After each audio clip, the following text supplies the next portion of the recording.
okay, I get why you're screaming now. Yeah, I'm with you, Red. Just look away, keep going, don't make eye contact. This is too many hot people together at once doing hot things.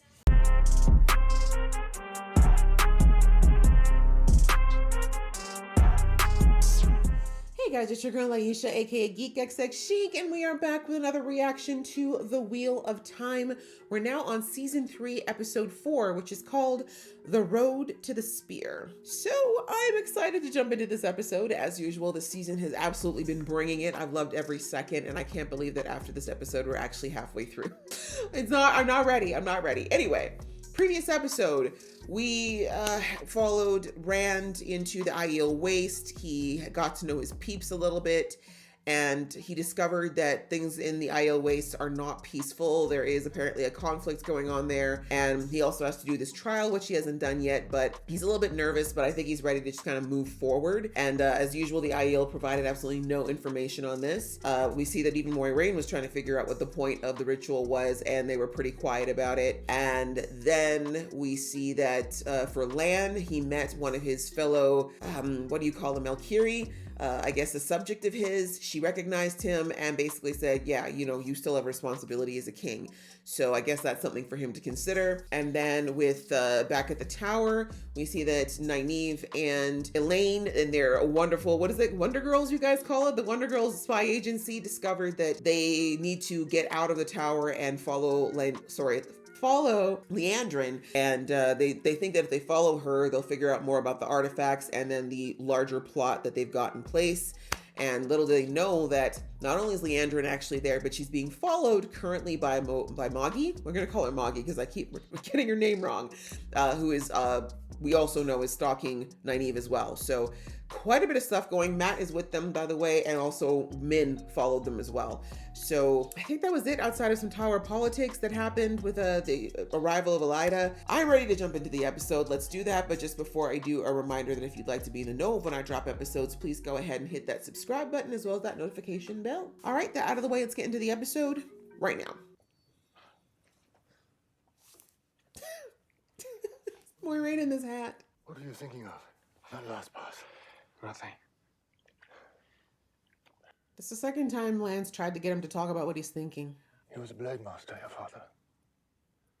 There's a lot I don't know about him. We knew every path through our woods, every meadow, every stream. This poor tree fighting for its life to give shade. I look like them. I know their blood flows in my veins. But I'm not one of them. Story of every immigrant child. You'll never be a blade master. You keep taking Right, Land's like, I'm older than you. Let's go, young buck. And this time I'll actually try. Oh. Damn. He said, I'm going easy on you, boo. Uh-oh, stop fretting, Moiraine. It's not going to help. She might also be witnessing the fact that Rand actually talks to Lan. About a watched pot never boiling. If only it were that easy to stop a pot from boiling. Right? Oh, yeah, but I guess it's true. She is trying to keep that pot from boiling in this case. But Egwene's right. Staring at him is not going to stop it either. You need to figure something out, Moiraine. Actually talking to him, maybe. Most G is giving by touching an armed enemy without killing or harming in any way. Those who are touched become Daishan. You're very comfortable answering questions we have no interest in the answers. Thank you! Right? How you knew we were coming? Wise ones see many paths. How? We did not see Egwene at all. Oh. Yet he has come, and if he survives Viridian... If our honor line had not come, you would have died. If you do not go through Viridian, you... Dreamwalker. You should not have been told. So she's like Min. Okay, hold on. I need to process that for a second. Okay, so what the Dreamwalker just said was that Moiraine was in the vision, as was, well, the potential of Rand. Egwene, not at all. Not sure what that means yet. Possibly like what I've been saying, that she doesn't belong there at all, right? That she's not supposed to be by Rand's side right now, which is something I've been speculating on. It looks like, so she got shushed because she wasn't supposed to tell Moiraine that she would have died if she hadn't followed Rand to the Aiel Waste. Is that what I'm getting? And that's what she shouldn't have told her? That makes more sense though. Like if some of these Dreamwalkers are able to see the future kind of like Min and Elida, maybe not exactly like them, but in that space, then they probably know not to say things. Like maybe they only give the future or the potential future to the person that directly, but then that does directly relate to Moiraine. But then again, it's tied to Rand. Okay, sorry. I think I've got it now. But Moiraine is right though. These people be so cryptic for no reason. I told you not to touch a sword. Wow, so aggressive. Aiu don't touch swords. So am I Aiu or not? You can't seem to decide. Oop. Call her. Damn. That includes you. Oh. Spicy. Land's like, you're lucky I like spicy women. Especially the ones that threaten me. He's married though. Okay. I like it. I like that his shirt's open as well. You asking me to dance? Annaline. I think he is. He's like, I've been practicing with this newbie over here. He's not much of a challenge. Ooh. This is too many hot people together at once doing hot things. It's fine, they're just dancing. Look at her, he's so happy. He hasn't fought in a minute. Ooh, okay. Lancer! Ooh! This choreo! I could watch this all night. Could this be the entire episode? Oh, careful, not the moneymaker. Hot. Oh, he got one of your spears. Damn.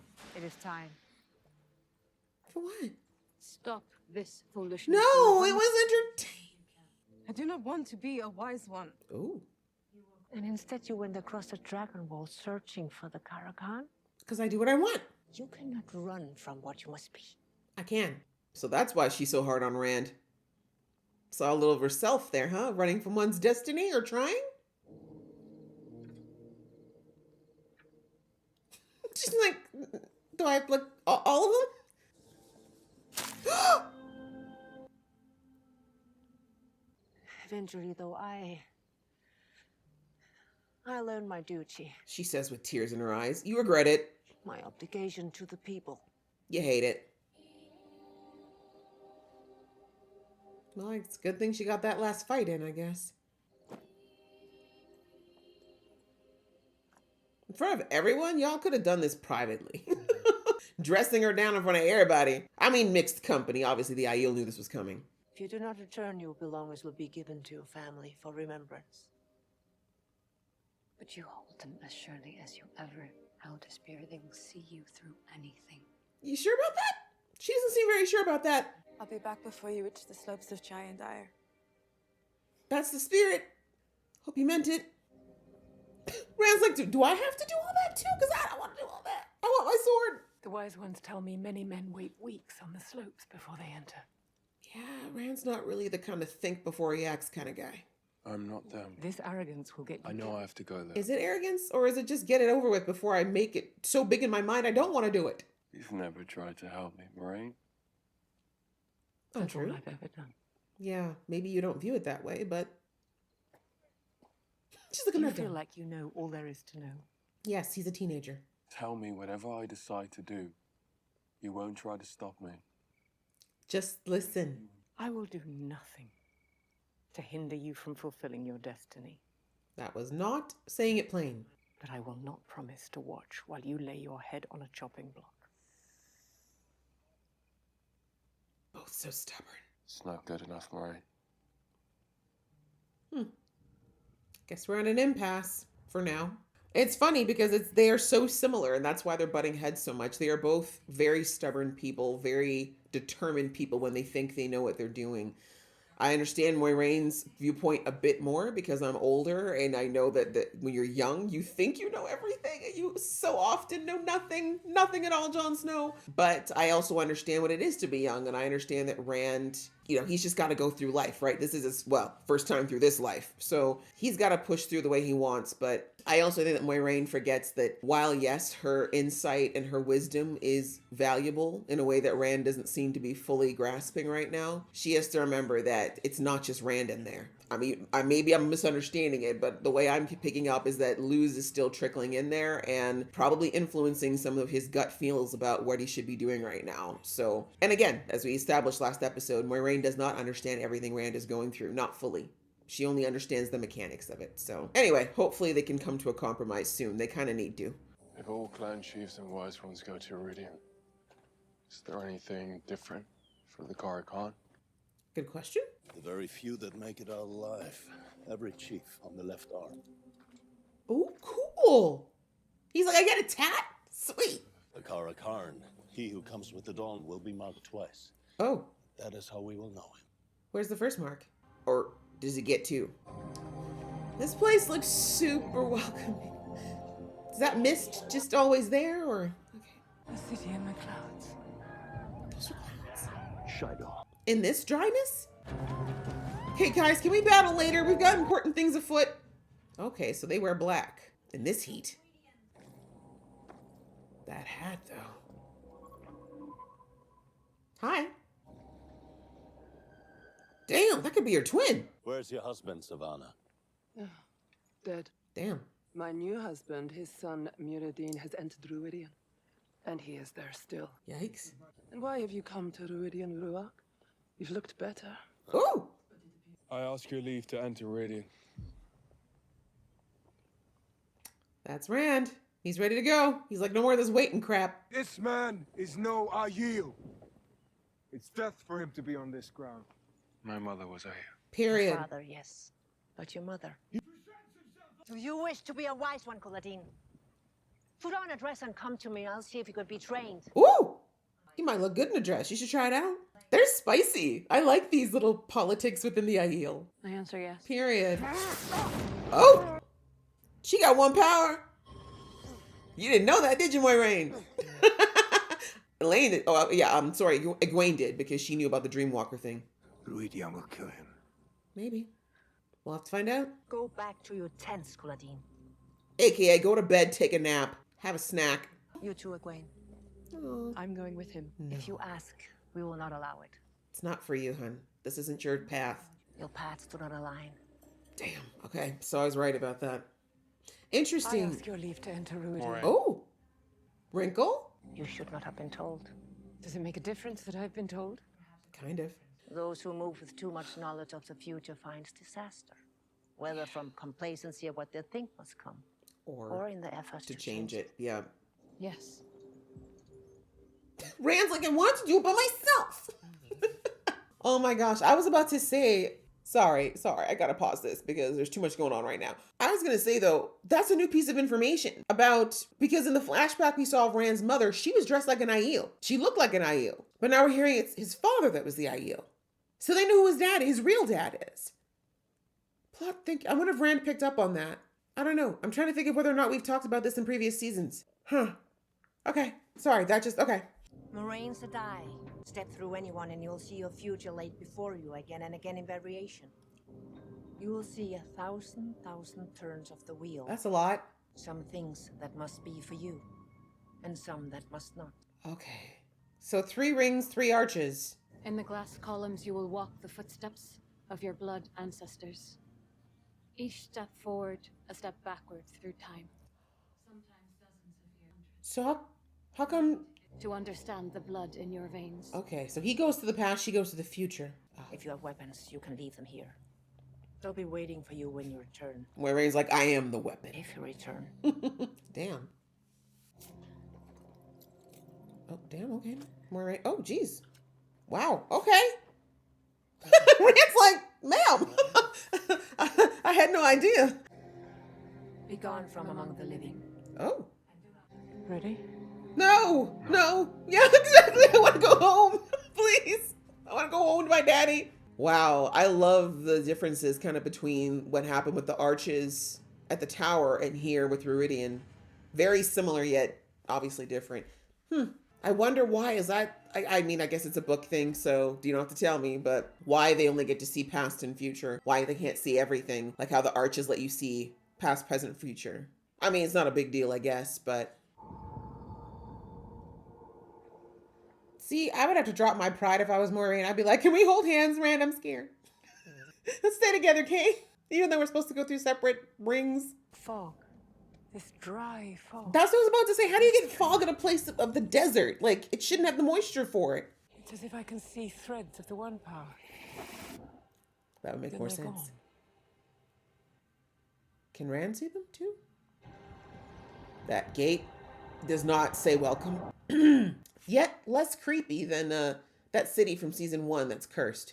The Aiel entrusted a sapling of a Vendosora to Kyrian hundreds of years ago. We didn't see a tree like this in Kyrian. No, because my uncle Layman, when he became king, cut it down to build his throne. That was why the Aiel came over the spine, why they left the waste, why the whole Aiel War began. I think that's valid. Burning every city in the Westlands until finally they caught him on the slopes of Dragonmount. Which is what we saw, right? Episode 1? That's why my mother was on Dragon Or Man episode when 1, she gave season birth 1. to me. Season 2. And that's why I fulfilled the prophecy of the dragon reborn, because your uncle cut down that tree. We've been connected since before I was born. Seems like. You shouldn't have come here. That was her decision. I don't like those sounds. They're very upsetting. Oh, what in the hell are these now? Something tells me these trees aren't as peaceful if you touch them. If they... Wait, maybe they're not trees. Muradin? Savannah said you were here. Wait, is that the guy who... the new king or the other clan that's in here? That she said already was in? Are they in the area where the dead are? Is that what's going on right now? Okay. We're in the past. Are you your daddy now? Is that what's happening? I love when they yank on the capes. Oh. Damn. That was bitter. Oh, he came after. Damn. The woman's gone and the baby too? That had to hurt. We won? There is no sign of the baby. He was having a moment. Could you have waited on that news? Oh, he knows they took it.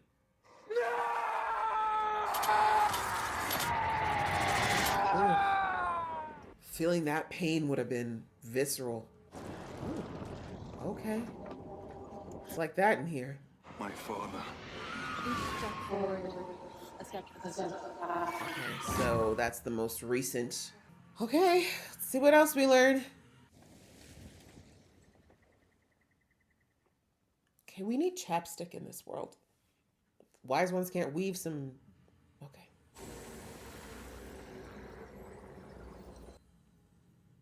The Aes Sedai say no weapons can be taken to Iridian. What just cast the fog? Still back on that. Was there no fog before? Oh yeah, because there's all the spears that were for the people before. We went way back then, right? That spear wall is gone. So why would they weave the fog? We saw Moiraine holding something like that in the trailer. What she's holding, this egg, this rock. Whoever would lead among you must come to Ruidian. Chiefs and wise ones both. And learn where your ancestors came from. And why you do not carry swords. Okay. Whichever of us comes will lead all the Aiel. No. I don't think that's what The she said. one who would lead all Aiel will come later. Oh, okay, Rand's prophecy. The Karakan will take you back and destroy you. What do you want from us? Yes. What happens today? That is some interesting weave work. Okay, the pill. Okay. They're not trees. Your chiefs will go through these columns and walk the footsteps of your blood ancestors. See the world through their eyes. Who is this woman and why is she so powerful? Know why we Aes Sedai We. call you Oath Breakers. We are not oath breakers. Saying anything with that type of finality when you weren't there, usually not a good start. Oh, wow, okay. Oh, Rand! I thought it was a quorum. You've been smoking too much. Hurry up. Old man Adam will catch us. You know, it's from before the break-in. They say it makes you feel peaceful just to sit beneath its branch. Why does this kind of look like an alternate version of Perrin and Matt? We have to get them back. No talk of that. All will be well. No. What do you mean? When someone's taken, all will be well? How's that well for them? Who are these people, by the way? They look like nomads, right? Kind of look like the nomadic people. All will be well, and all manner of things will be well.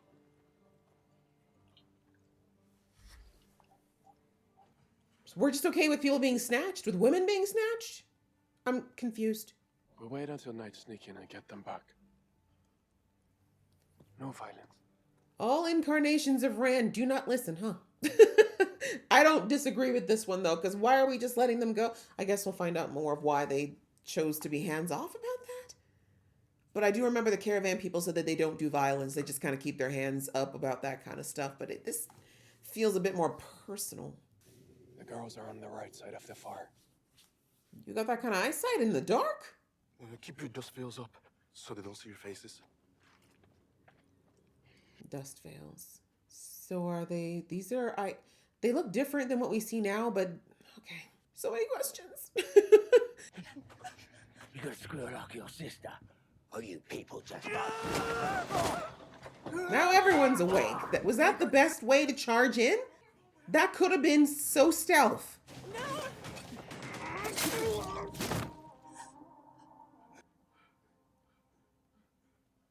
Mercy of the light, be with us. I mean, it was self-defense. Oh no! Where'd that even come from? Of course it's the one who didn't want to go that got killed. Has no other use. It's forbidden by the way of the lake. Okay, it is the same. Okay, they are the traveling people. A spear can put food in the pots.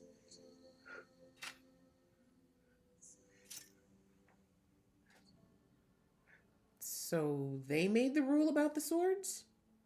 Because bandits used to carry them? Oh, God. Yeah, all those men deserve to die. Sorry. Not really, though. You mustn't say things like that, child. You mustn't. The truth? Is it true? Why would she... They tried to kill us. Yeah, self-defense. They hurt her. Bad. What else could we do? We bury our dead, and we go on. What else is there? Was she dead? Were either of them dead? No, they were going to be used and abused. Are no longer I either. Strangers, oath breakers. Okay, so... Okay, I still have questions. Were these all the Aiel? Is this what created the tribe? This probably is what started to split the clan, right? Mother. Because these ones seem more like the nomads we saw. Who are you that calls me mother? Damn. While you cradle the daughter that he saved. I had a son once with a face like that. Okay, we can stop. This is too much. It's enough that you're banishing him. Hide your face.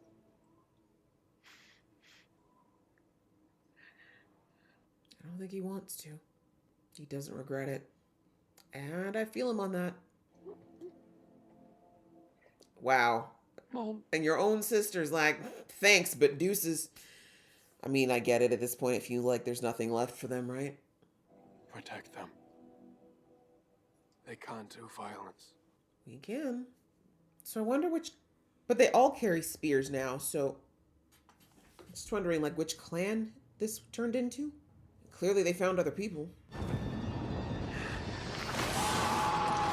Ooh. I'm sorry, Rand's face! Oh my god! I'm with you, bro. Like, can you keep it quiet? I'm keeping it together here.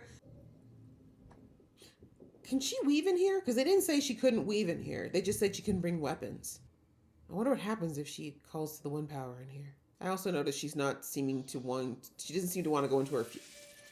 What I just asked. She doesn't seem to want to go into the future yet. Ah, it's still there. Okay. So it's almost quite literally a crystal ball for the future. Is that what we're getting here? Ma'am, they didn't say you could teeth. You can teeth from Meridian. I don't think that was part of the deal. But they didn't say you couldn't, I guess. The rings, finally. Who's in there? Oh, right, I forgot that Avienda already went in. Oh, God, that looks horrible. I hope you make it out, sweetie. Did you not? Okay. This is what you had to do anyway. This was not a skirt-conducive ring. Hope she's got some undershorts. Damn. These music changes are scaring me. The Watcher of the Seal. More Rains the Amulet Seat?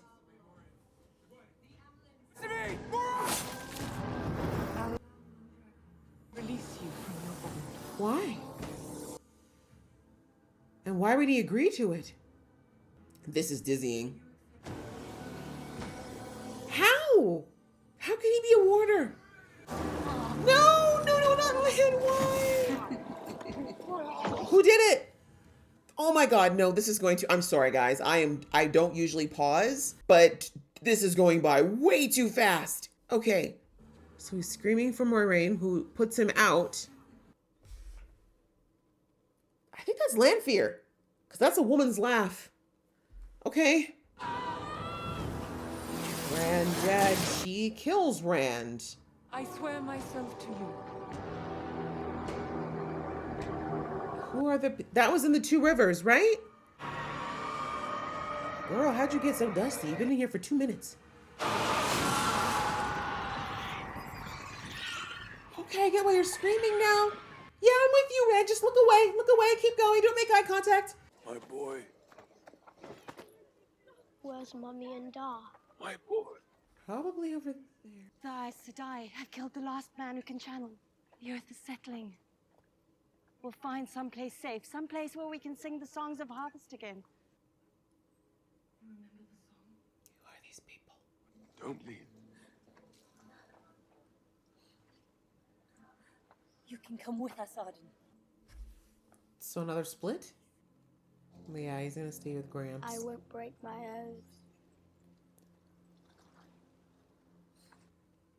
Huh. I'm confused. The way of the live is peace. Okay, so this is the same faction Lewin came from. We bury your dead.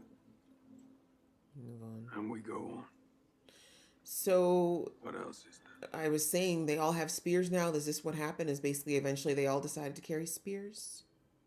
Except for what's left here. A place where you can go and be safe. With no one to hurt us. Where is it? Indeed, where is that? East.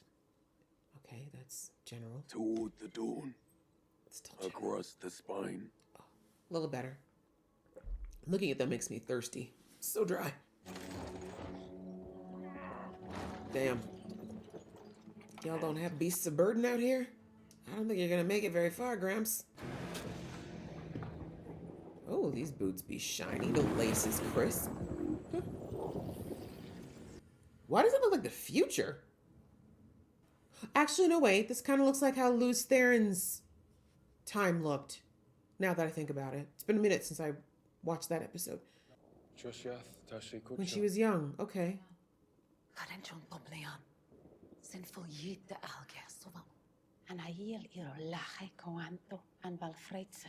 Shine.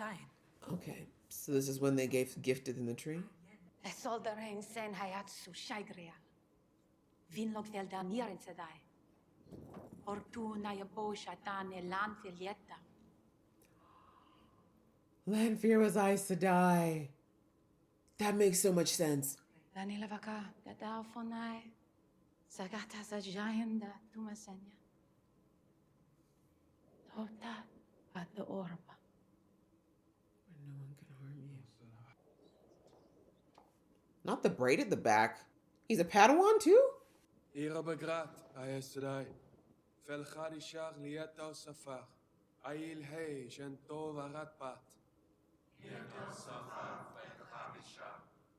So this is the oath they broke.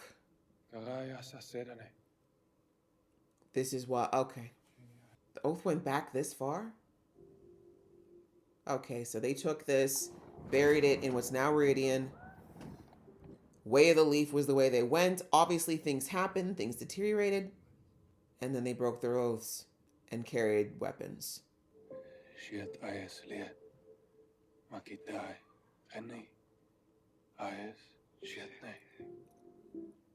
Okay, that's where the expression came from. Damn, the Aiel used to look good. They had like sharp clothes and everything. How thing? Oh my God, what is going on in the background? What in the apocalypse is happening while they're just riding on home? Damn, this episode is dense. I mean, he's got to be pretty close to the end at this point, right? At this point, we're going to go back to Adam and Eve. Homie's still screaming back there? Okay. At least his suffering's over. Oh. Yeah, I hate this hair. What in the floating fortress? What? Mirren was Lanfear's name.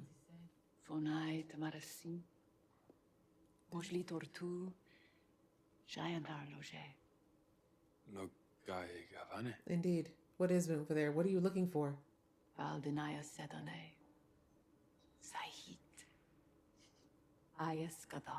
Is this where she did she find the Dark One?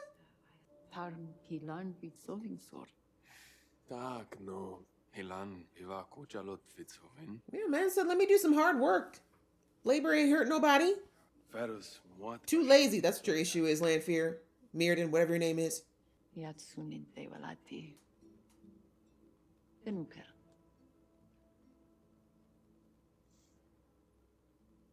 She's like, oh, simpleton.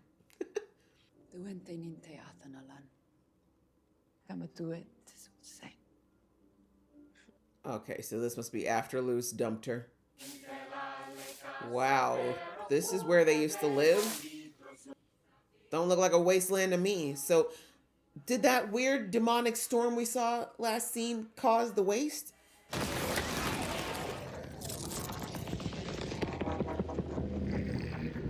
What in God's name did you do, Lanfear?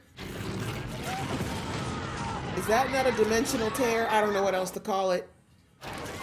Bro, run! What do you... Oh, it looks like an eye. Does it not? Is this the place to be standing? Is it talking? Is that the breaking they were talking about then? Oh God, that is so much to take. Breathe, Rand. He's not dead. He's taking a nap. It's okay. I would nap too. That was a lot. Maybe don't nap for too long though. The mark. Oh, it is on both hands. That's what they said, mark twice. Okay. I was wondering maybe there's a mark he had beforehand. Those are pretty badass tattoos, I gotta say. But what you gotta go through to get them? Maybe not worth it. Paint me a cheap replica. Oh. Oh. How do we get back here? It's real. You have to be nice to him now. Nice-ish. I didn't understand about the sword, you see. And what now you do? Yeah, actually. Intimately. I understand enough to know I'll never fully understand. Did you see Moraine? She'd be floating in the arches right now. Yeah. Hey, where are you Get going? the hell out of here! Back. Right? This place ain't fun. As you wish. Wetlands. The way she still refuses to call him Karkaran even though he's got the tats. Petty! We love her. See, he likes spicy women though. It's okay. Another thing him and Lan bond on. But I appreciate that he doesn't want to leave her. What is behind him?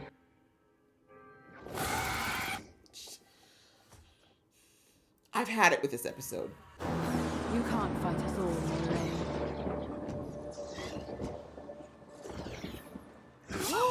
They all turned to the dark. Oh my god, what? They gave her a Cersei haircut?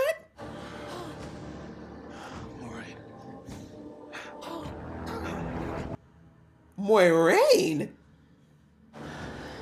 Moiraine! Oh, no, that's about right. Never mind.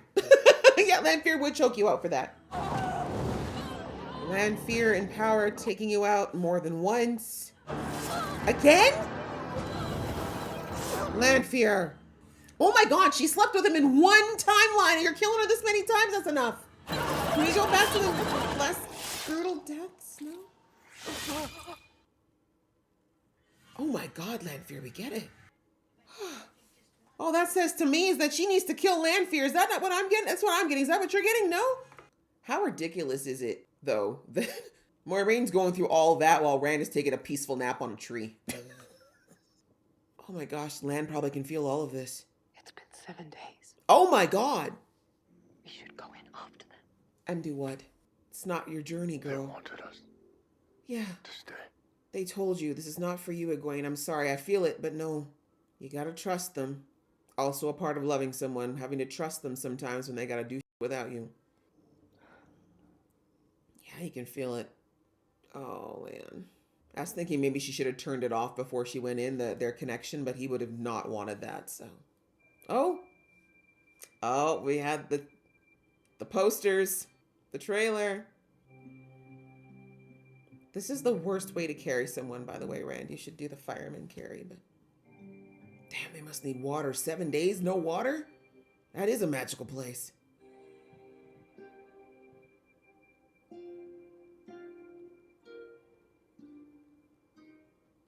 We both need a shower, a bath, anything with water. And that's how we end. Okay, you know what? Actually good, because that was a lot. I don't think I could have taken much more. Is that their longest episode? No, not even. Oh, wow. Oh, that was a lot. That was a lot. And I am definitely going to have to rewatch it because they gave us a lot in that episode. Like a lot. Like a lot. I tried to catch as much as I can. And that's kind of why I talked through some of it during the episode. I normally would save a lot of it for my review, but I knew if I didn't talk about it at that moment, I probably would forget because there's so much. All right, guys. Well, that was episode 4, and that was definitely our heftiest episode, I think, ever. Not even just this season. That is the most we've had, period, in this series. Like, it was so much information as a non-book reader. I mean, maybe even for a book reader, but as someone who does not know what's coming, that was a lot to take in and a lot to piece together. And as I said, please forgive me if there's a lot of errors in this review because I'm definitely going to have to rewatch because we had a lot thrown at us at once. And I'm sure they meant it to be that way to you know, somewhat give us an idea of what Rand and Moiraine were experiencing, but also because there's only 8 episodes and there's a lot of information to put out there. And I feel like we're going to definitely touch on some of those things later.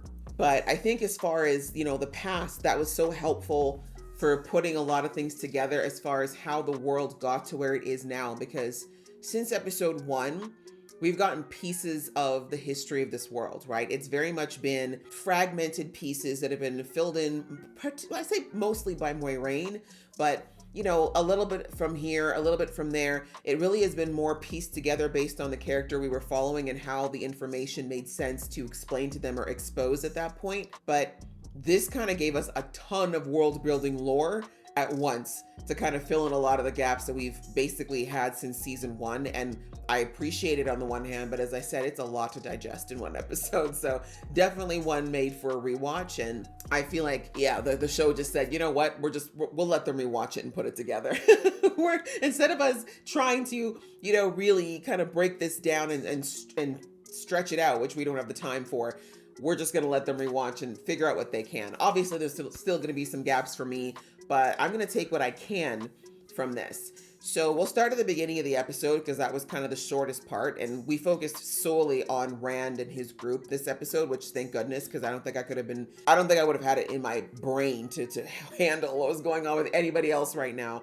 But we had, first of all, of course, we've discovered that the Dreamwalkers in the Aiel, it's not just a matter of them being able to dreamwalk, but it looks like they can also see pieces of the future. And I thought about that last episode. I wasn't sure if that was the case, but that is the case. Now we know that. I don't know if it's just the one that was just named Dreamwalker that never got a name, or if it was also the leader, if the both of them can do it, or if it's just one of them. But the point is, I'm starting to understand a bit more about why the wise ones in particular are very choosy with their words and why they choose not to say much. Because as you've heard them say, I guess in the past they probably learned the hard way about saying a little too much about their visions and dreams and how it could potentially cause a lot of chaos. You know, as was brought out, like she said, some people either become complacent because they feel like my fate's sealed, so I shouldn't bother doing anything, or they go crazy trying to change something that's immutable.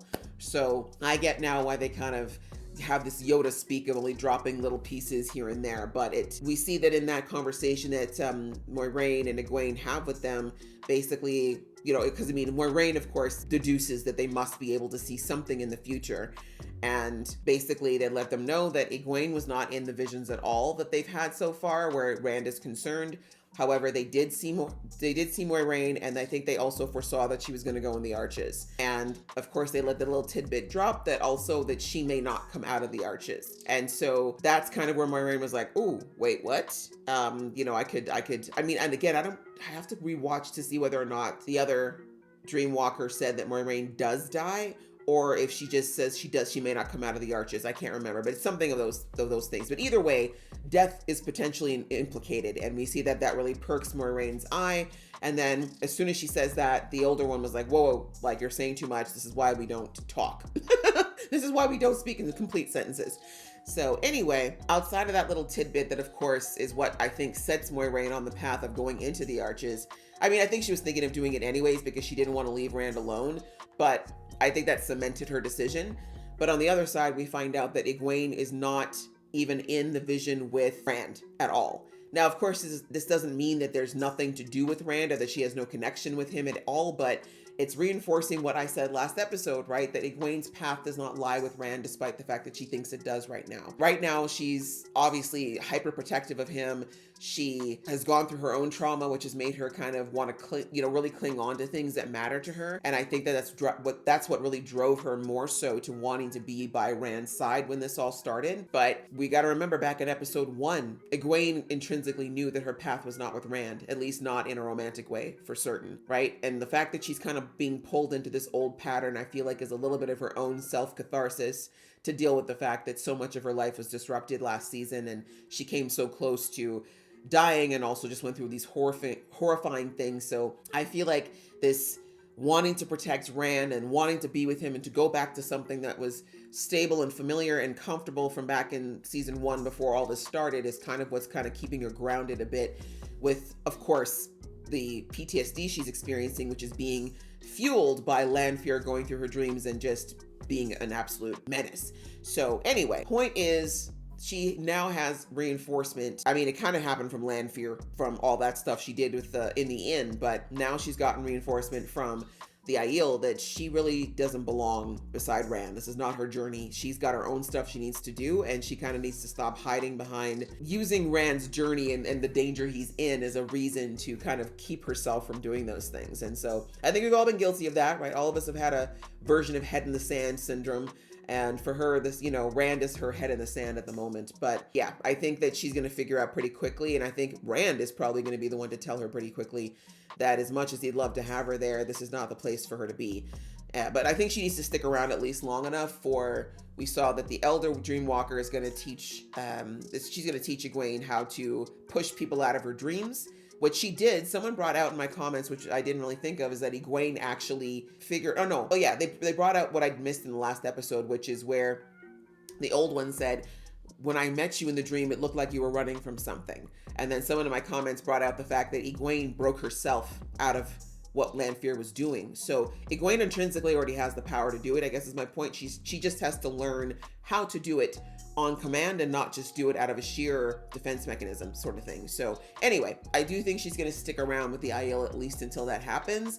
And then I wouldn't be surprised that after that, potentially, she might have to head back. I mean, I don't know where she's going to go or how she's going to leave. I don't know if she should be on her own right now. But either way, I think the main message we got is that Egwene and Rand, as they are right now, doesn't make sense. Like, she's going to have to go on her own journey because she does still have her own things she needs to figure out.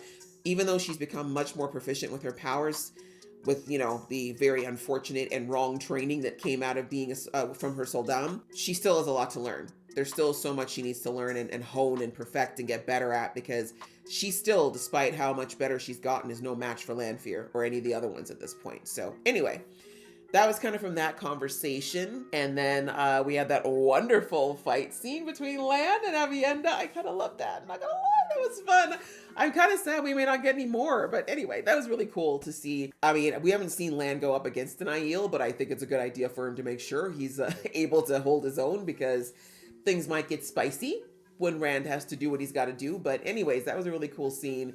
And through that scene, we discover that Avienda is not supposed to be a maiden of the spear. It turns out she's a wise one, or supposed to be. It looks like the other wise ones already foresaw that that's what she's supposed to be. I'm assuming that's what I picked up from that. And when she was told that that's what she's going to have to do, and that she has to go through Reudian her own self because of that, and we see that she has been fighting that fate. We discover that the reason she even went on her quest to go find Rand was because she wanted to avoid going to her Reudian trial and become a wise one, because she doesn't want to do that. And it just kind of clicked in there, discovering this, that's one of the reasons why she's been so hard on Rand, right?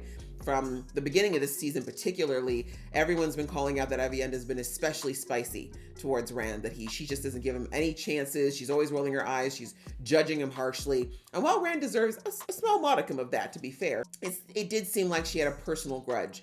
Well, now we see it had nothing to do with Rand. Of course it didn't, because she didn't even know the kid. It was the fact that she saw herself in Rand, right? Someone who's not wanting to own up to their destiny, someone trying to desperately avoid it, someone who's scared to walk that path. Tick, tick, tick, right? That's her. That's what she's been going through, and she feels what Rand is going through on a very, very personal level. And it's, you know, it's sad that she didn't instead decide that maybe, just maybe, instead of giving him a hard time, she could try to empathize with him on that and encourage him to do what she can, or they could work together to face the fate they don't want to face. But, you know, she's young too, and it's understandable that instead she was kind of like getting mad at Rand for the things that she saw in herself that she wasn't liking so much right now. So anyways, I thought that was a really nice little tidbit they sprinkled in there with her. But it's sad too. Like, I felt like, first of all, having to get told off by the wise ones in front of everybody. I mean, they didn't have to do that. They didn't have to do that. They could have taken her to a side tent somewhere and been like, girl, you know you need to put those spears down. Come on. But maybe the fact that they did it there was just to really put her on the spot so she couldn't find another reason to duck and weave her destiny. And of course she wasn't going to back down in front of Rand at that point, right? Because I'm sure a part of Rand was kind of like, you came for me and look at you.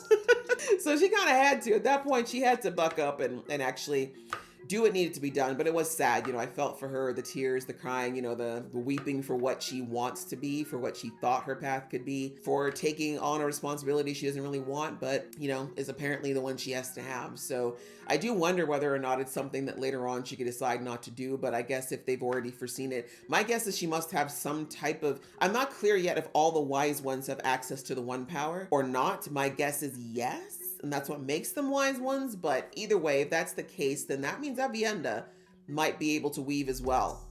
But maybe she just hasn't or isn't attempted to try because she didn't want to be. But I don't know.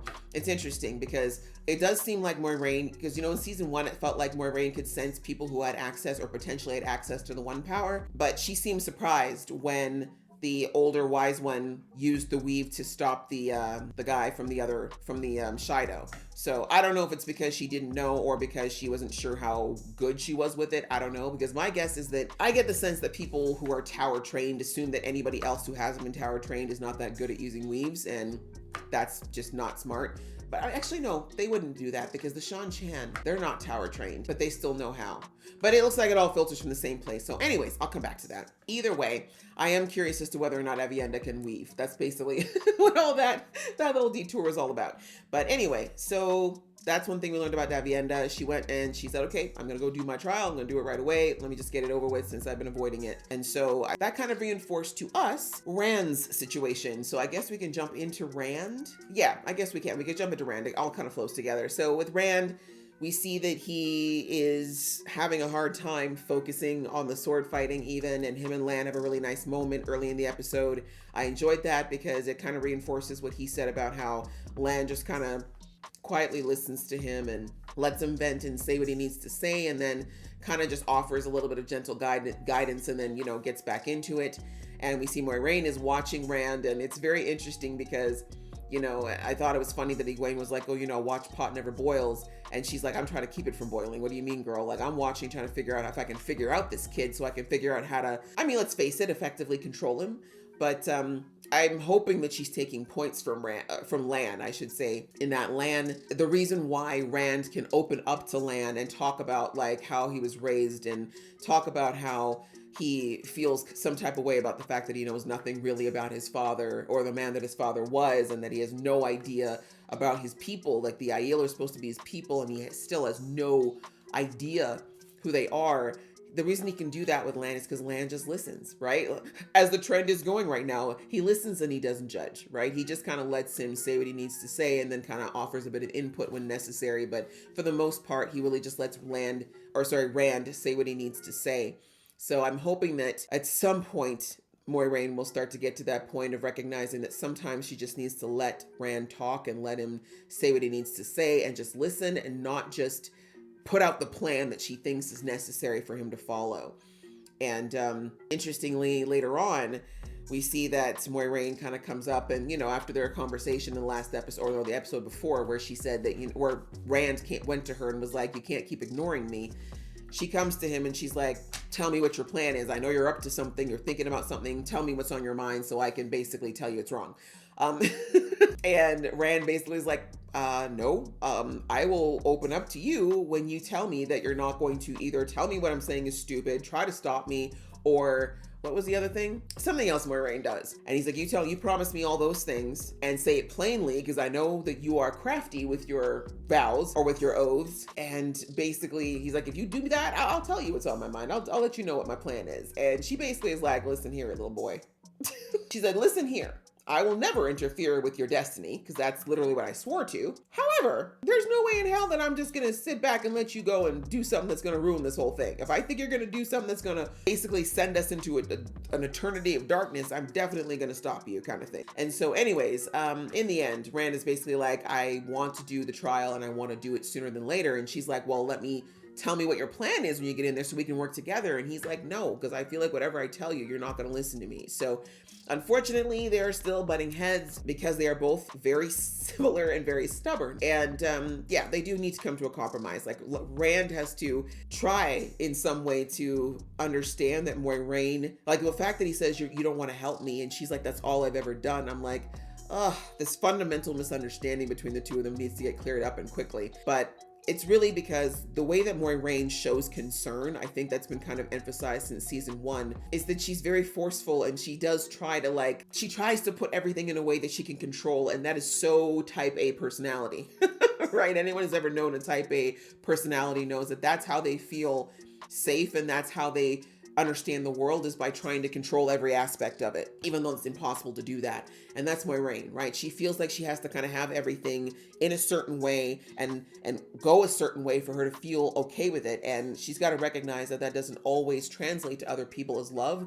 It sometimes comes across as control or as being cold or as being calculating. Like we even saw in season 2 that's why her and Lan were off kilter for so long, despite the fact that their bond was off, was because she felt like she had to handle everything on her own and do it her way and not kind of open up and listen to Lan and, you know, again, just have that give and take and that compromise. And so even with her girl Swan, that's one of the reasons they're still fighting, is because she still has that desperate need to control everything and not let people in. And so anyway, that's kind of unfortunately what she does, and Rand doesn't really recognize that that's what she's doing, that it's out of concern for him, which initially, yes, the concern was because of the prophecy, but I'd say at this point it's actually she does actually care about Rand as a person. She won't admit it freely at this point, but yeah, I do, you know, it's more than that for her. And conversely, Moiraine has to understand that this is Rand having to do, like, Rand has to kind of go through things himself, right? He's hard-headed. He has been since season 1. You got to let him kind of fumble around a little bit before he'll actually be open to listening. And I know that's not her way, but she's going to have to learn to do that, because Rand is also, much like her, trying to take on all of this by himself now that he realizes that he has to do it. And it's not going to work, but that's what he's trying to do. And so, yeah, they're speaking the same language, just in a different accents, different fonts, and they don't realize that yet.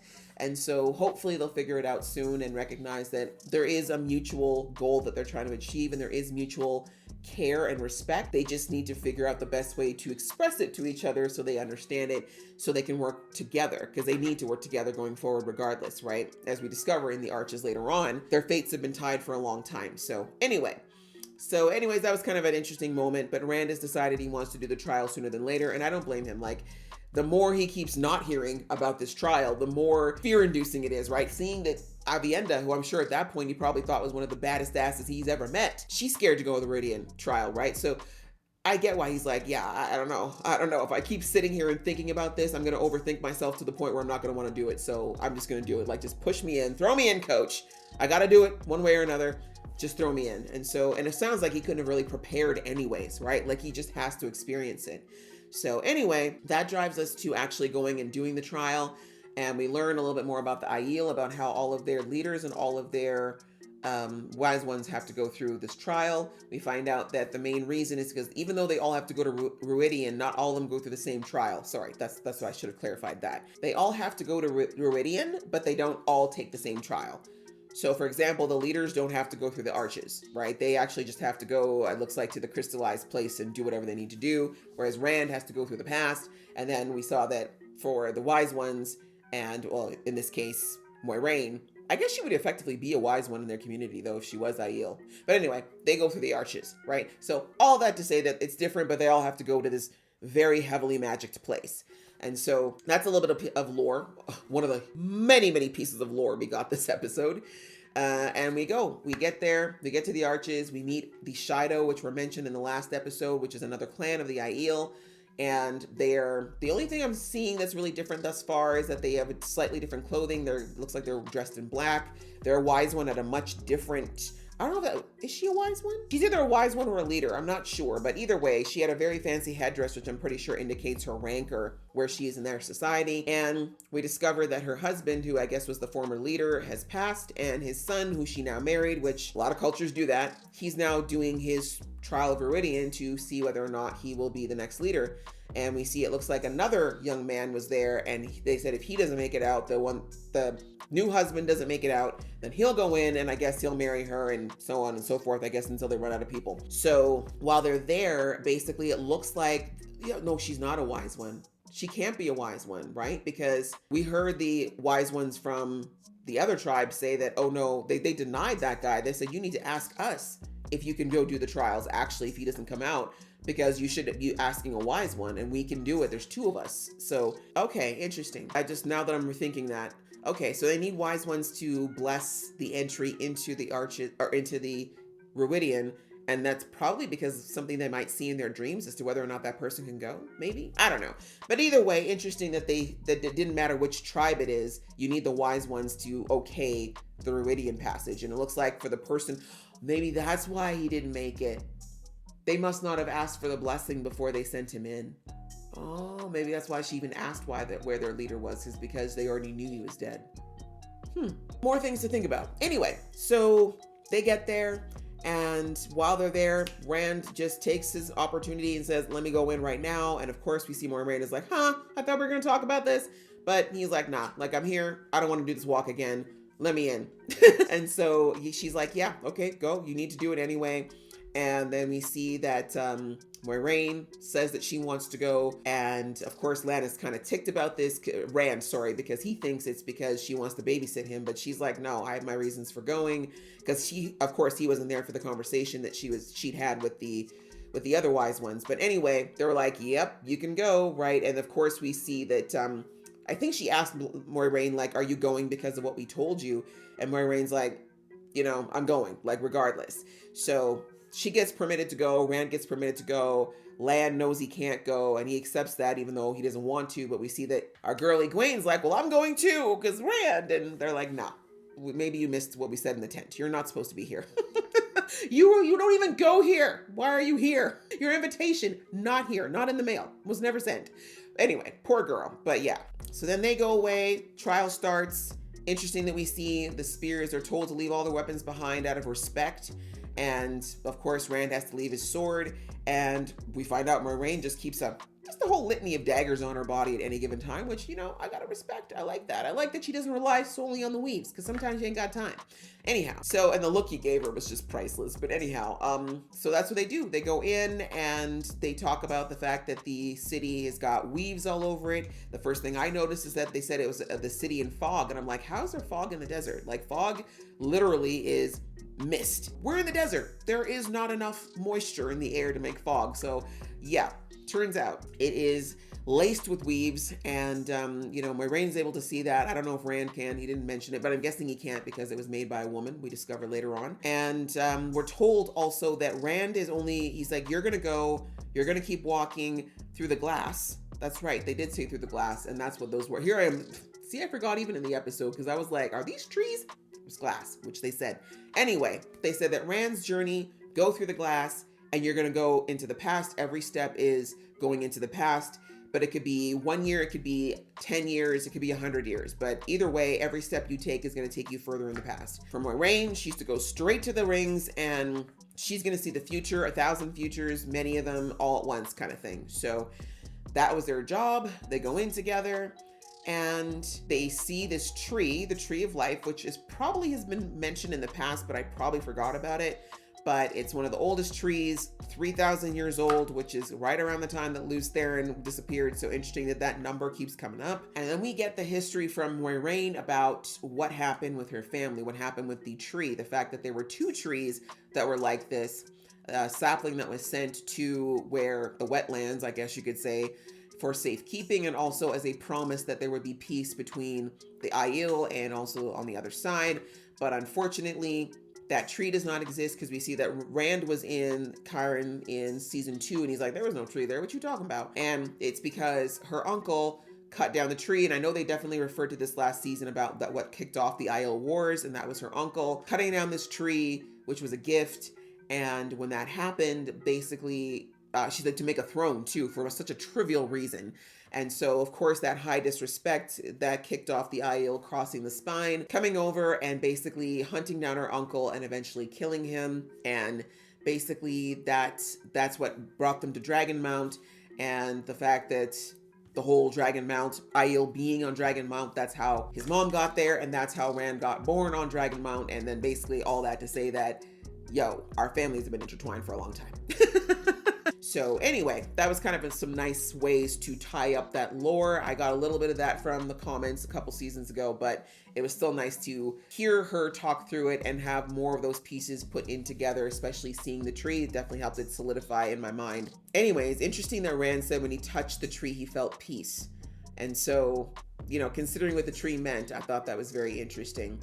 But anyhow, from that point, basically they separate. And then also we hear Rand say something to her like she shouldn't have been there. He said that Moiraine shouldn't have come to Ruidian. And I don't know if that's because he was trying to protect her from potentially not leaving, or because he genuinely believes that she doesn't belong on this journey. I'm not sure, but I don't think that was a throwaway line. Anyway, that's where they pretty much split up, is at that tree. Rand decides to actually start going through the glass, and Moiraine decides to spend some quality time with the tree.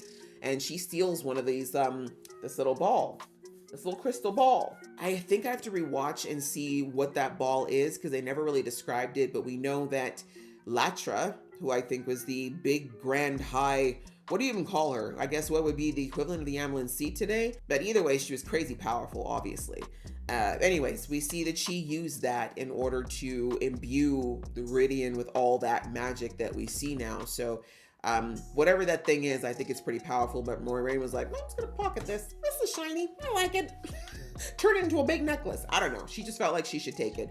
But I'm assuming since she could touch it, she probably is allowed to. I don't know. But anyway, I guess we'll talk about Moiraine's experience in the rings first, because it was the shortest part of the episode, even though it was the densest, in my opinion. So she goes, after she pockets this thing, she finds the arches. She sees that Avienda is already in the arches. It doesn't look like it's fun. She looks like she is not having a good time. And Moiraine, and I don't know if she purposefully walks through the arches or if she just didn't think about the fact that she was going to walk into it, but she does. And she's thrown into the same suspension that Avienda is. And we are subjected to an absolute overload of these potential futures. And I gotta give kudos to the art department for the way they decided to film that with, we see outside the arches that physically Moiraine is literally flipping around. Her view would be kind of a revolving, literally a spiral, right? That's what she would be seeing. And we as the audience get to kind of get her viewpoint of these futures upending one after the other as she's flipping each time, and how ridiculously overwhelming and exhausting that would be. I mean, we only got a fraction, obviously, as an audience, but I think we're to get the impression that Moiraine saw way more than that. Thousands, I believe, is what the wise one said she would see. And so we saw a lot. Like, I'm gonna have to go back and watch. As I said, I can't possibly remember them all, but we saw different ones where she was the Amerlin. We saw ones where she swore herself to Rand. We saw her in the Two Rivers. We saw her in the Aiel Waste. We saw her in the Tower of Tarvalon. We saw her getting killed by Rand. We saw her getting killed by Lan. We saw another one where she broke her bond with Lan. Another one where she made a bond with Lan. We saw another one where she bonded herself to Rand. We saw one where Lanfear was torturing Lan. We saw her be Rand's friend. We saw her be Rand's lover. We saw Lanfear clearly trying to kill her because she was Rand's. I'm teasing. I don't know. But another one where, Lanfear, all the last ones ended with Lanfear taking her out though. So I feel like that's our common theme. But the point is, we were all over the map. We were all over the map as far as what could potentially happen. And that's a lot of possibilities. But I guess the point that comes out, and we saw this in the trailer, is she said in all of her futures, either Rand dies or she dies. There's never the option of both of them surviving. And so in the end, we saw all the ones where she gets killed. We only saw a couple where Rand gets killed. So yeah, it seems like it's true. And then we saw one future, which I'm not gonna lie, I'm a little interested in it, where everybody joins the dark. So everybody was wearing the dark things, all of them, the dark eye makeup. I'm like, ooh, Dark Nynaeve, yes, give me some of that. Some of Dark Egwene, yes. Anyways, we didn't get to see much of it outside of the fact that my girl Moiraine got the Cersei haircut after she'd been shamed. So I don't know. That's a lot. And I wonder if we're going to probably maybe revisit some of them that they feel are a bit more, I guess, important to look into or not. But I feel like they probably might have done something with a handful of, because I think that was a lot of shooting when you think about it. Like, Rosamund would have had how many costume changes for that? The sets were pretty much the same, but you get everybody dressed up in dark outfits and put them in the same room at the same time, and we don't get more of that? I don't know. I don't believe it. Maybe Rafe's got that somewhere. We're going to see it soon enough. But yeah, that was a lot to intake. And I think when I rewatch, I'm definitely going to look at each scene by scene and kind of take in what I can take in with those. But yeah, just to take it in the episode was so much. But like I said, I do believe that was to illustrate exactly what we heard the wise ones say, but also just to give us an idea of what Moiraine is going through and how overwhelming that is to get that much information that quickly and try to process it before the next thing comes. So I completely understand why, in the end, Rand had to carry her out. Like, that would be exhausting on so many levels. So anyway, she ended up being in there for a long time, and I guess we'll never know whether or not she fell out of it on her own. Actually, we never know. Maybe in the next episode, we'll find out if Rand had to pull her out of the rings or if she actually left on her own, because we still don't even know how Aviendha got out. But either way, it was exhausting, and that's what my poor girl Moiraine is computing right now. So I get why when he returned at the end of the episode and handed Moiraine over to Lan, that she was just kind of looking spacey and wide-eyed and just tears down her face, because that's a lot. That's a lot to intake. She's probably still very much going to be processing that for a while. But now on to Rand. Rand walking through the glass. We see that the other guy that was in there for the trial is ahead of him, but he is frozen wherever he's at, and whatever's going on is not working well for him. He screamed the entire time. He screamed pretty much from the second Rand started walking into the glass. He was screaming. So I don't think things went well for him from the get-go. We don't know how long he was in there, mind you, before those guys showed up. But point being, I don't think he was supposed to be in there. I think that's what the wise ones were trying to say outside the tent before Rand and Moiraine went in, is that he shouldn't have gone in the first place. But anyway, Rand starts going in, and we start literally kind of carving the path backwards into what kind of led up to the questions that we see in the first flashback, which is when all the warriors show up the very first time to Rhuidean, and I love that they showed that Rand's ancestor puts his spear down before he goes to Ruidian, and it's the first spear, right? And now we see that there's a whole wall of spears. So I like that they used that to kind of give us an idea. But anyway, in that first meeting that they have, we have Latra there casting the spell, creating the fog, creating the glass, and basically saying that this is going to be here going forward. And she also asked the question of, why are you called Oathbreakers? Why are the Aiel called Oathbreakers? And he's like, I don't know. And he's like, and he thought it was maybe about the sword. And she's like, no, you need to go back and you need to trace your roots to find out why you're called Oathbreakers. And when you find that out, then, you know, you'll be good. So anyway, Rand gets to see kind of where all this comes from. And we start with his father. He gets to literally be in his father's shoes at the battle on the Dragon Mount. And we're actually, time-wise, from what we saw back in, I believe it was season 2, we get to see what happens, I guess, moments after Rand is born. Rand's dad shows up. They wipe out what's left of the army. They find Rand's mom. She's gone. And kind of a sad moment where he's basically, you know, not wanting to accept that she's gone, but tells her that, you know, they've won this war or won this battle, but at what cost, right? And then, of course, the soldier bringing him back to reality and being like, yeah, your baby's gone, you know? And so, again, horrible moment there, the pain of realizing you've lost the love of your life potentially, and also your child is at large, right? And he probably knew at that point that if the baby was out there, it was taken by the enemy. So yeah, kind of the worst case scenario. And the scream, I love that they coincide with the screams between Rand and his dad, because that feeling, right? Because that was what Rand would feel directly, is that particular connection.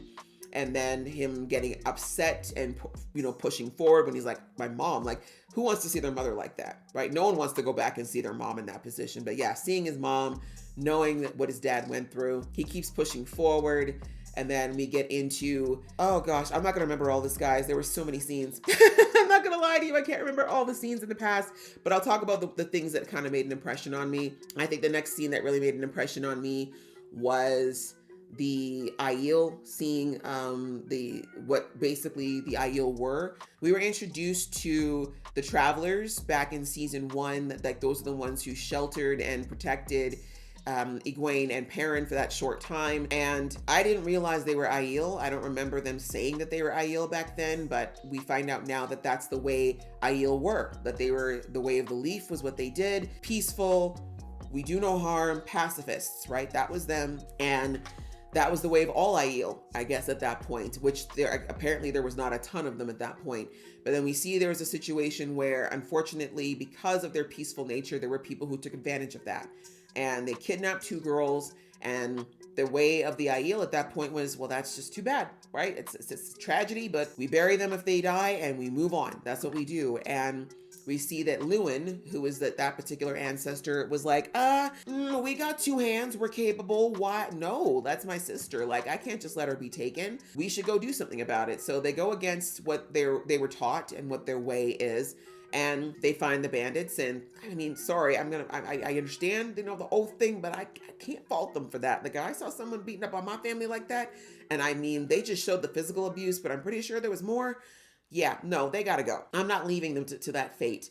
And so we see that Luwin and 2 others decided to go and get their siblings back. The idea was to get them back peacefully, but it didn't go according to plan, and blood was shed. And we see that them picking up weapons. We see Luwin picked up the spear. His friend picked up the sword. And we see Luwin kind of come up with a little bit of a loophole. It's like, okay, we can't pick up a sword, but we were told sword is bad, but this is a spear. It's not quite a sword, right? Right, kind of a little bit of a loophole, right? Same, the idea kind of being skipped over for the semantics, but we let it go. Either way, we understand that when they go back and tell everybody what happened and bring back the 2 girls who have been clearly traumatized, we hear that all they focus on is the fact that they broke this oath, this law of not ever using violence. And it's a heartbreaking scene because I understand the concept of faith. I understand the concept of a way of life that's considered to be absolutely non-negotiable. And so I do understand where that elder of that group and where Luwin's mom was coming from, but I also fully understand where Luwin and I can't remember what his friend's name was. I understand where they were coming from as well. Like, how passive are you? How passive do you have to be? How do you not defend yourself? How do you not defend the people that are around you, right? So you know, both of them, I understand where they were coming from, but in the end, heartbreaking for Lewin. He knew the consequences though when he did it. So even though it hurt him, he accepted the consequences. And we hear him say, you know, when his friend says, well, what do we do now? Because we've basically been excommunicated. And he's like, well, we're going to stay. Like, we're going to protect them, because if they're not going to do it, we've already shed blood. So at this point, we can't unshed it. We might as well just be protectors going forward. And so I may be wrong, but I take that to mean that that's when the factions within the Aiel began to happen, or when they first started. You know, the people who were from the pure idealistic version broke off into a faction of them who still had some of the beliefs but picked up spears.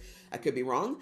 But anyways, that was kind of a huge part, I think, of understanding why there are potentially all these multiple factions of the Aiel. And then the other one that was pretty huge was, of course, finding out the revelation that Lanfear was an Aes Sedai at one point, and her name was Mirren, I believe, before she took on the name Lanfear. And that we see that Latra was shown multiple times. Latra was the one who created the Viridian Trials, but we see she also was the person who entrusted the tree to the Aiel, which is interesting because we hear that from, if I'm understanding this right, Moiraine's story, that a sapling from that tree was given to her people as a sign of peace, but it looks like the original sapling was given to them from the tower, well, not the tower, but from the Aes Sedai. The Aes Sedai gave them the original Tree of Life sapling. They brought it to the Aiel Waste, and then another sapling was given back to them. I think that's what I'm understanding. So anyway, so much. We see that was another, I think, poignant part was when they were gifted the tree, one of Rand's ancestors was given not only the tree, but whatever that pearl thing is, which we see that some of the Aes Sedai did not agree with. But she's like, no, we need to trust them, because she's like, their way is peace.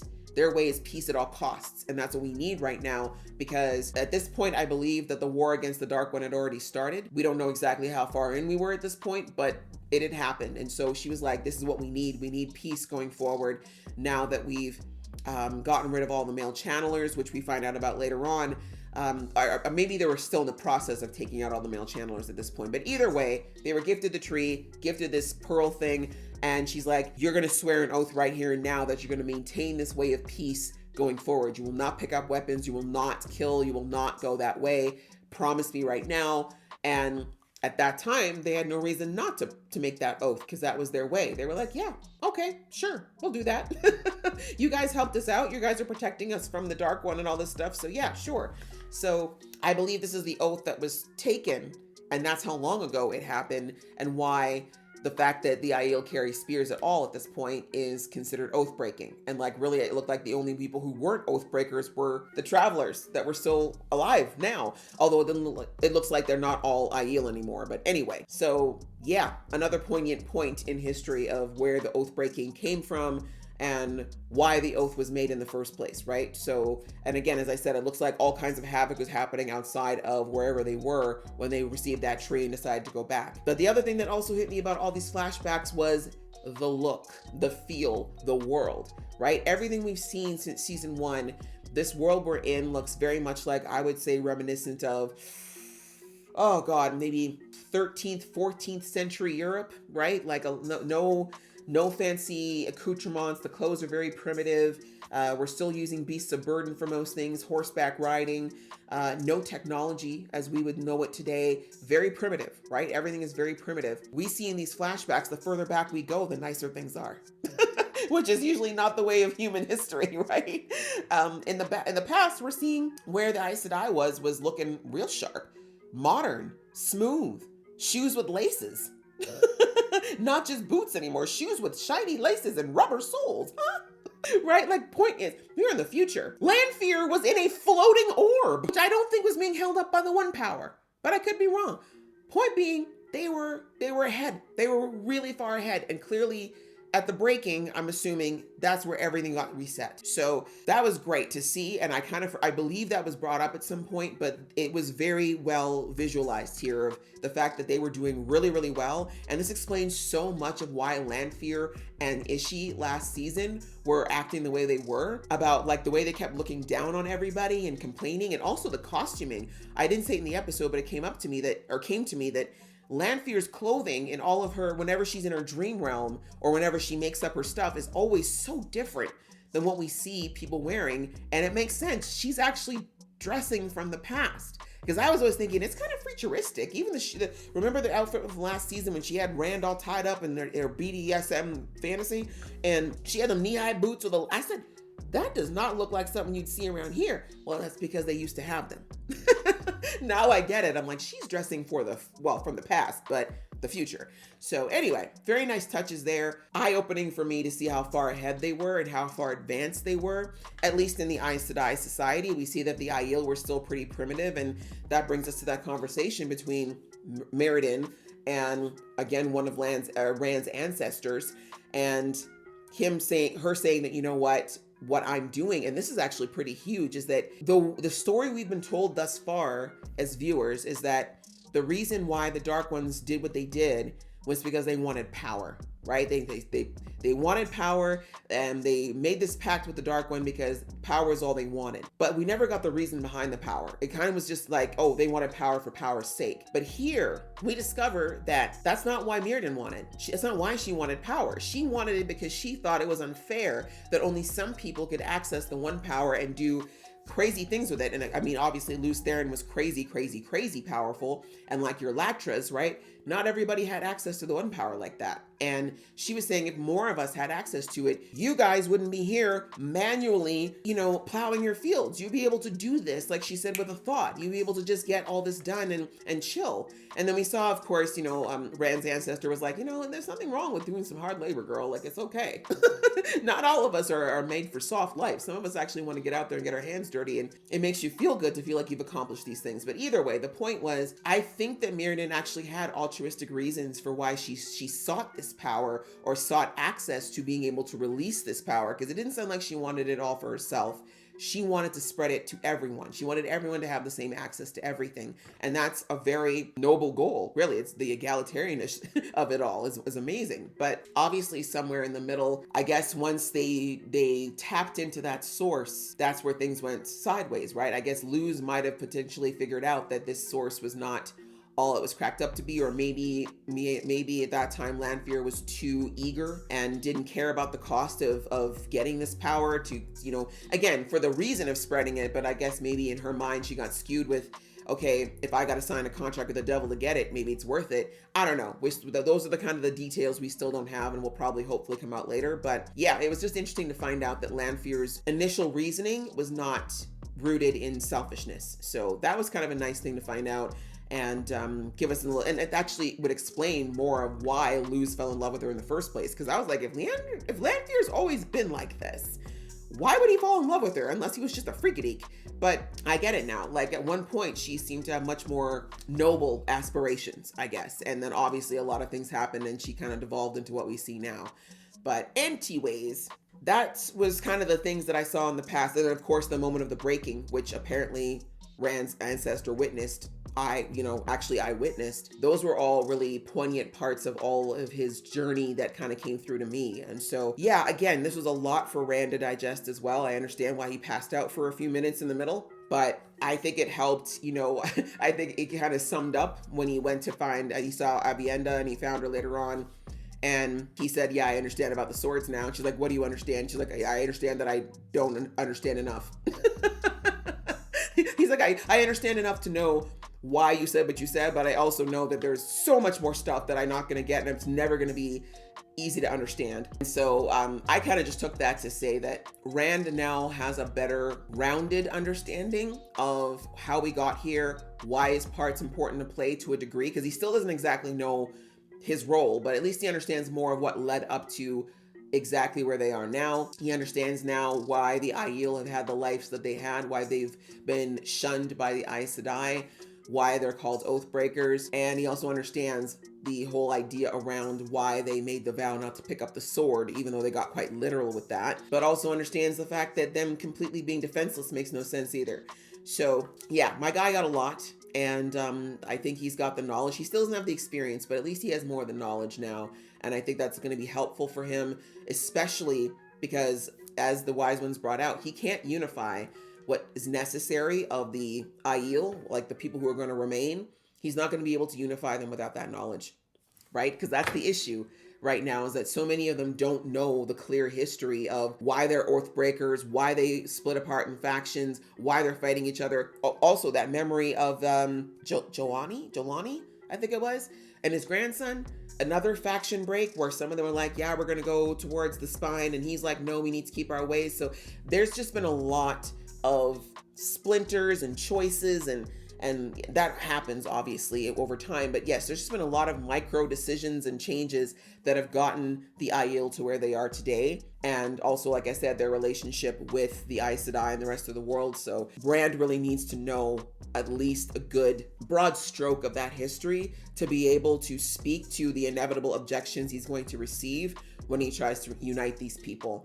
And my guess is the destroying part that was foretold is because understandably not everyone's going to want to go along with this, right? The reality is it's been too long.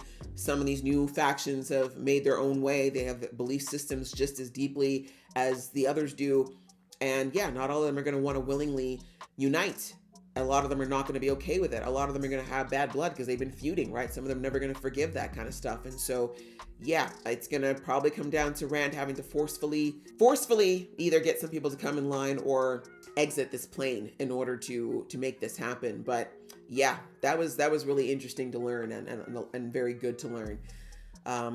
Yeah, that was pretty much Rand, I think, outside of the fact that, of course, like I said, he waited and decided to take Moiraine out of there, and he didn't want to leave her in there. He could have. Rand of season 2 definitely would have. But I'm glad that, in their own little way, this, the fact that he waited for her and took her out says to me that he understands that their fates are tied, but also I think he does care. Yeah, a lot in this episode. As I said, a lot. I know I missed things. This has already been a super long review. So if you've made it to this point, thank you so much for sticking it out with me. But yeah, it's a lot to sift through, and I'm definitely gonna have to rewatch and pick up things that I missed. But definitely, if there's things that I missed in this, do drop it in the comments. Again, please, no spoilers from the book, but anything that could add some context to what we were shown would be really, really helpful. I will be discussing some of this stuff pretty soon as well. For those who are unaware, I did do a live stream with another viewer of this show and a book lover, Malkier Talks. Definitely check him out. I'll put his link, I think, in the comments here, or yeah, in the comment section. But I will be doing some more of those chats, so I think I'll get some more of those things filled in as well in those conversations. But yes, please do share some information to help me out. Yeah, this was a lot. Great episode though. Enjoyed it a lot. This season is absolutely killing it, guys. Like, they're doing so good. I get why Rafe was so excited. We need to keep getting the word out there. We need a season 4. Like, I'm already ready for season 4 because I know we're halfway, guys. We're at the halfway point already, and I already know that we're not gonna get, like, it's not gonna be enough. I need more. Not want, need. Give it to me now. So yeah, hopefully we'll get that soon. But I really did enjoy this episode, guys. I hope you enjoyed watching along with me. If you did, please show some love, and I will see you in the next one.